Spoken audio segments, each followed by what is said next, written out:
Yes, you can call it work that exists in the diversity, equity, inclusion space, certainly. But my focus is really on the equity piece. It's justice work. It's driving accountability. It's getting to a place of healing and reparations. While you focus on what justice is necessary, I think I like to think about why justice is necessary. My interest is to then take that to the organizations and leaders that I'm working with so that we can, make the progress that is so urgently needed right now.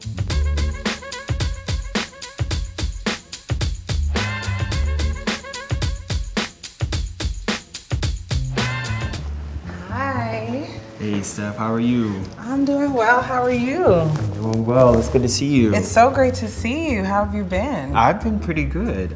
It's been a while. I think the last time we spoke, you were launching your business. Yes, and we have a lot to catch up with your brilliant legal writing getting published. Oh, thank you. Can I make you some coffee?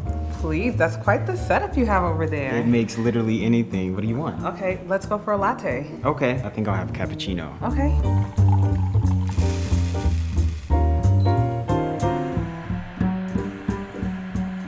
Cheers. Cheers. So, I have to say, even back in college, I knew you'd go on to do really great things, and here you are now, an entrepreneur. But do you consider yourself an entrepreneur? Yes, absolutely.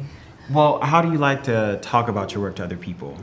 My company, Stef, Alicia Made, is a social change content and consulting company. What that means is we work with organizations and leaders across industries to be agents of positive change in the world.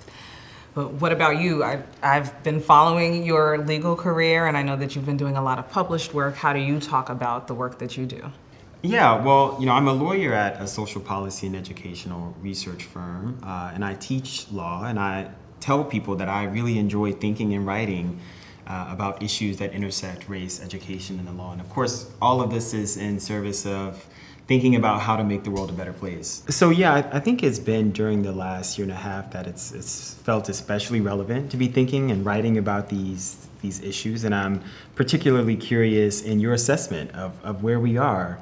What's interesting, a report recently came out that $50 billion was committed last year to this work, and specifically being committed towards doing work with the Black community. And in the report, it says that only 1%, less than 1% of that money has been spent to date. So my assessment is that we've definitely crossed an awareness threshold, but where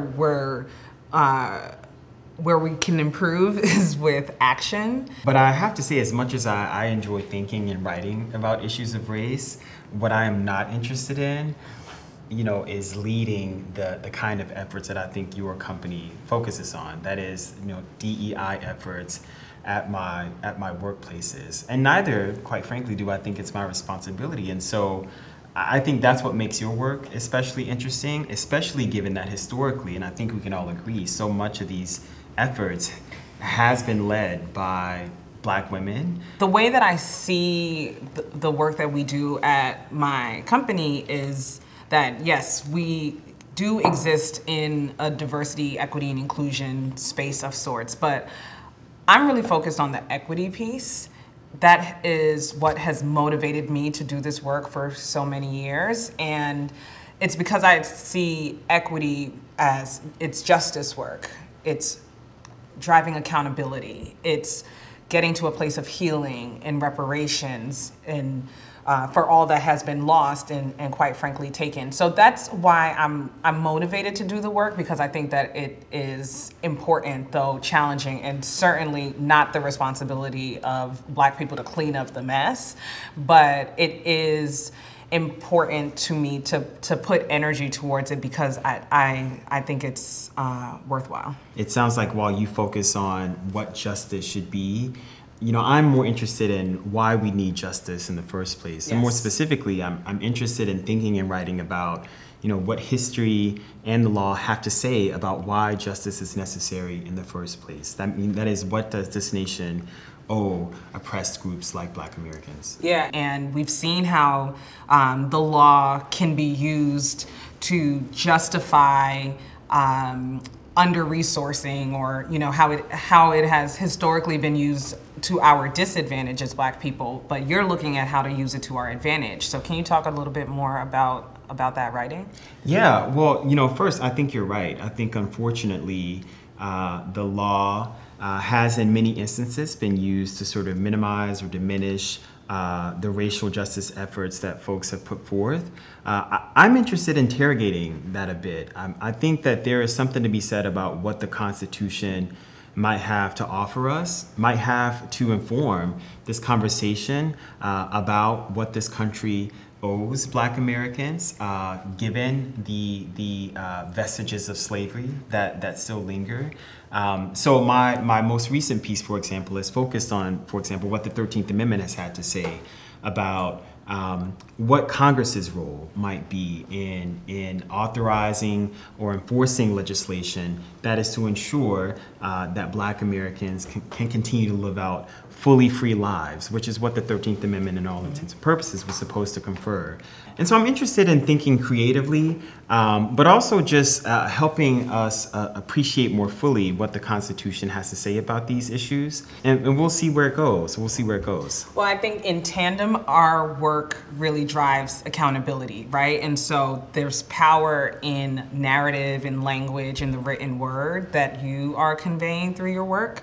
And my interest is to then take that to the organizations and leaders that I'm working with to say, how can we develop and design frameworks of accountability within these systems that have historically disadvantaged Black and brown communities, so that we can, make the progress that is so urgently needed right now.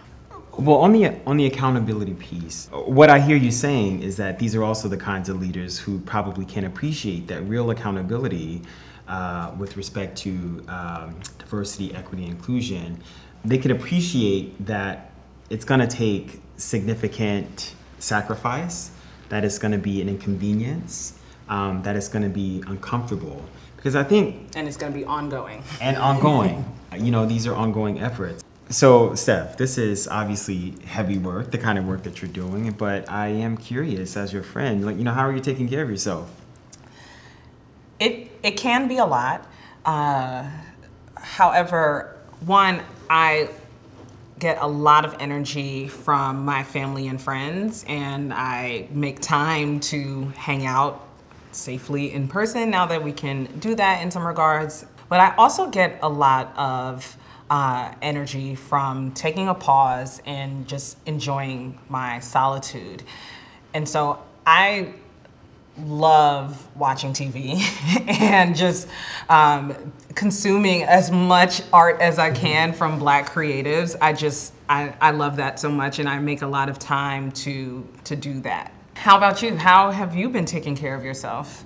Yeah, very similarly, I think I've just in recent years just tried to be very intentional about my time. I think, you and I come from really competitive backgrounds where we're used to being sort of push to achieve. And I think I felt much more comfortable, pausing myself to figure out whether the next step feels right for me, whether the next step professionally or personally would allow for me to take care of my full self.